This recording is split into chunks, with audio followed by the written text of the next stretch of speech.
Okay, so next lesson is Forces 1. It's on page 198 of your book, section 8.1. I'll read these notes to you. When we hit a tennis ball, we apply a force to it. If we pick up a book, we apply a force to it. To describe a force, we have to give its magnitude, so that's its size, and the direction in which it acts. This is because, and force is a vector quantity. The magnitude of a force is measured in newtons, and the direction can be an angle or a bearing. All objects accelerate downwards towards the ground due to the gravitational pull of the earth, known as the object's weight, which is measured in newtons. Objects stop accelerating downwards when a contact force pushes upwards to counteract their weight. So if we've got this one here,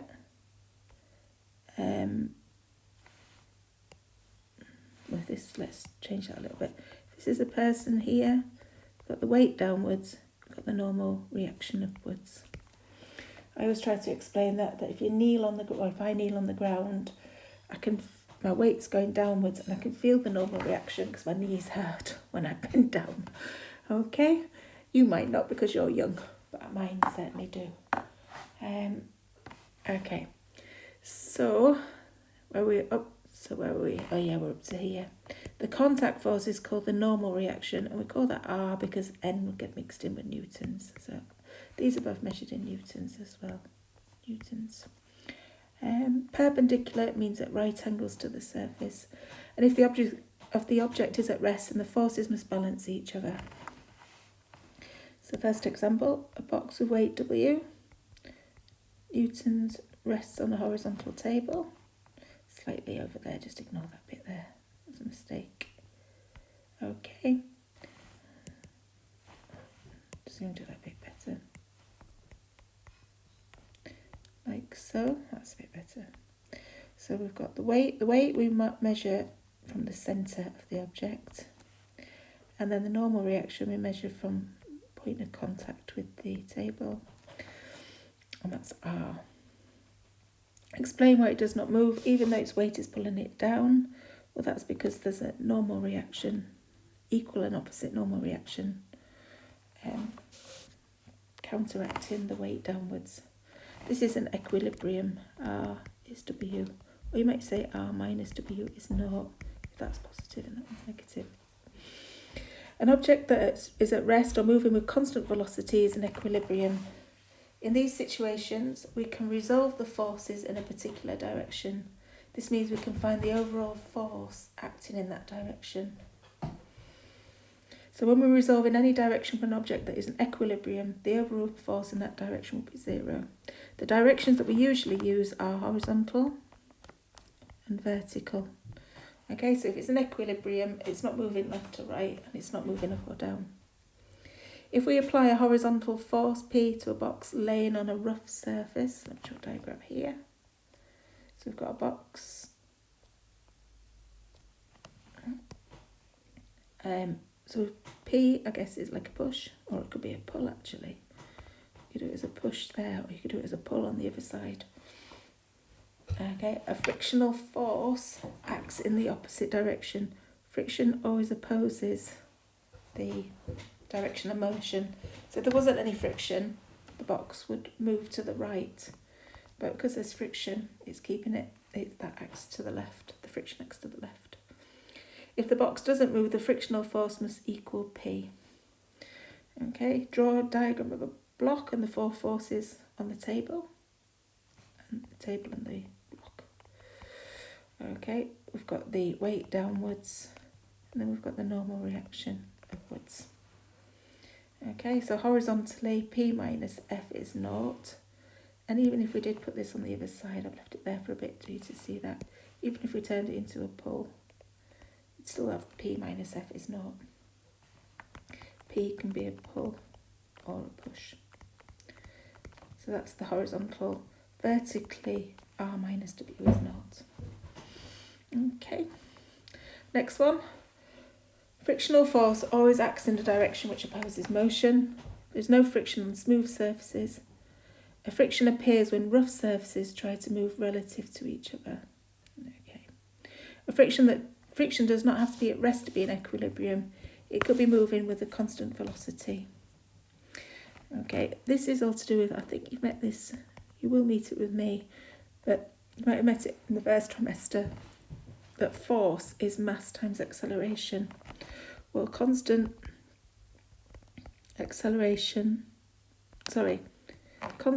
velocity, this means A equals naught, okay, because we're not changing the velocity, so we've got no acceleration. So if A equals naught, F is m times naught, which is naught. Okay, so there's no force, so it's in equilibrium. Newton's first law of motion states that an object will remain at rest or continue to move with a constant velocity unless an external force is applied to it, i.e. a moving object remains in equilibrium as long as the resultant force on it is zero. Scenario 1, a string is attached to a box and pulled vertically. So there's the string. So the box moves upwards with a constant speed of 1 meters per second. Okay, what's going on here? We've got the weight downwards. Right, weight downwards. We've got T, which is a tension. T for tension in the string. So we usually denote that like that. With this weight downwards. It's got a constant speed of 1 meters per second. So therefore acceleration is zero. It doesn't matter what speed it is. It's the fact that it's constant is important. So acceleration is naught. So what you actually end up with, T is going in the positive direction, the tension in the string. The weight is acting downwards, so therefore T minus W is 0. And that's because A is 0. Scenario 2, a box is pushed at constant speed, 5 meters per second, by 2 rods, pushed upwards. Pushing it on a table then. Pushed upwards. So we've got a box being pushed upwards by 2 rods. They're both the same. When you're pushing, it's like pull and push, tension and thrust. Okay. So if you're pushing upwards, it's a thrust. And then you've got the weight downwards. Constant speed, it's just 5 meters per second, so acceleration is naught. So when you resolve, got the 2 W's, the 2 T's upwards minus the W downwards is 0. Okay. Example 2, a bag of weight W rests on a table. I'll do it as a block, even though it's a bag, it could be a box. It's pulled by 2 horizontal strings. So we've got a string there and a string there, called S and T. So the tensions there are S and T. Both pulling in the same direction. So the box moves at a constant speed, 1 meters per second. But all it means is that A is naught. That's the important thing. So that means the net force, if you've got A equals naught, it means the net force equals 0. Frictional force is F. Then we've got W, the weight downwards, and the normal reaction upwards. So that's part A. Draw a diagram showing all the forces on the box. Resolve the forces horizontally and vertically to form 2 equations.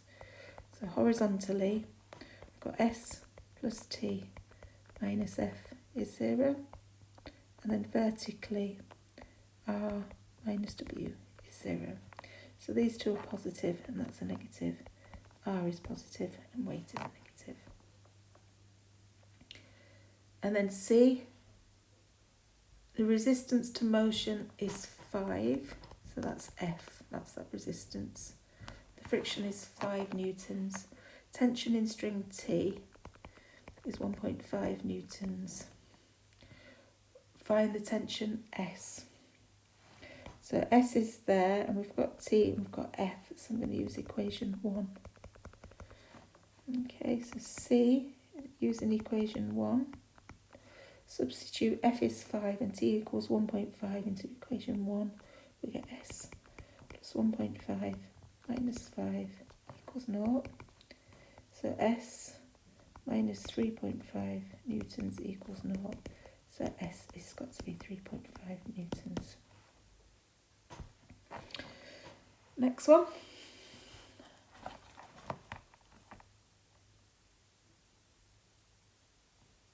Just checking for a message, which I haven't got yet.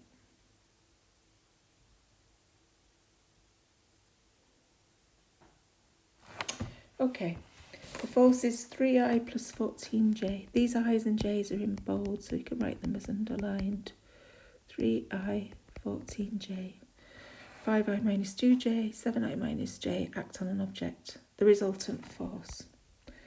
So the resultant force. Now the quick way to do this is write it as 3, 14. It saves writing all the I's and J's. You put the I one on the top and the J one on the bottom.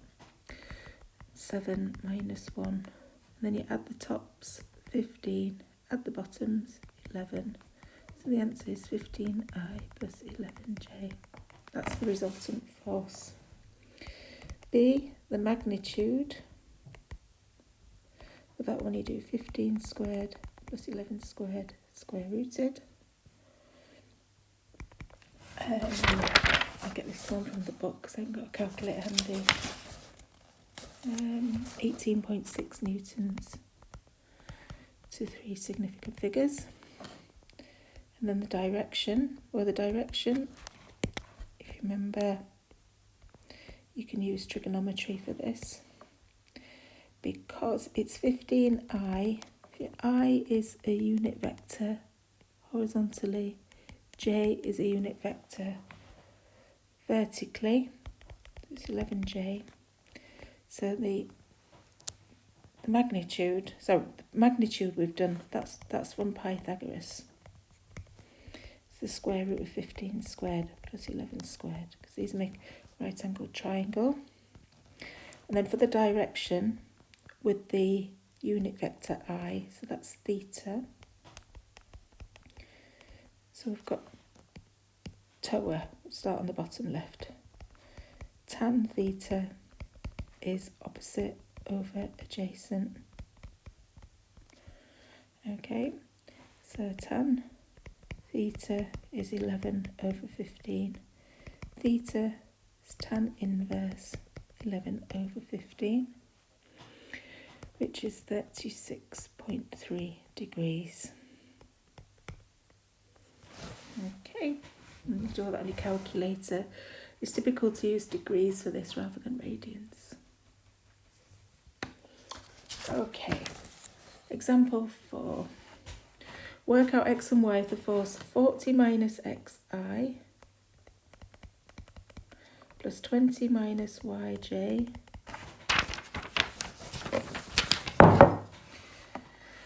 they're not very straight, those lines. Let's get them looking a bit nicer. So 40 minus x horizontally, 20 minus y vertically. When it's in i's and j's, they automatically make this right angled triangle because I and j are at right angles to each other.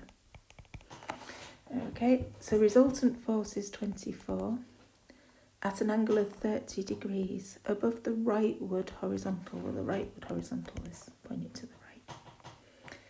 Okay, now I've just done this once. I did it using the Pythagoras. 40 minus x squared plus 20 minus y squared is 24 squared. And it went on to another page and it just went on and on and on. So I actually stopped the recording because I didn't want to give you that one. So I thought I'll do it with using the trigonometry instead. They shouldn't take a lot of time, these questions. I know that they might, but they shouldn't. Right, so I know that tan 30 degrees, which is Now, going off track again now. We're going to have cos of 30 degrees is, cos 30 is root 3 over 2. Sine 30 degrees is a half. You can get those on your calculator set into radians. Okay. Right, so let's look at this one first. This one's opposite. And we've got hypotenuse. And we've got an angle. So we can use SO. Okay.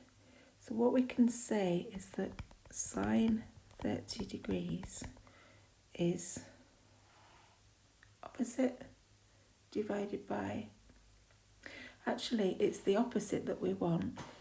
We want the opposite, so that's hypotenuse times sine. So let's just reword this one again. We want to know this opposite here, which is sine times hypotenuse.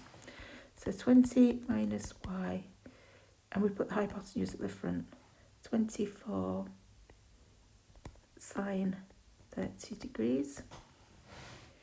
And I've said, look, down this side here, sine 30 degrees is a half. So 20 minus y is 24, that's a half. So 20 minus y is 12. So therefore, y is 8. That's a lot quicker than doing the Pythagoras way. I went on to a whole new page of A4 because I had to do quadratic with 40 minus x squared plus 20 minus y squared is 576, and it got quite complicated, especially without a calculator. So I've stopped the recording and redone it. Right, so I've got the y. Similar thing with the x, except we're going to use, because this one is the adjacent and the hypotenuse, I'll just put that in opposite. We're going to use adjacent and hypotenuse, so we need to use K.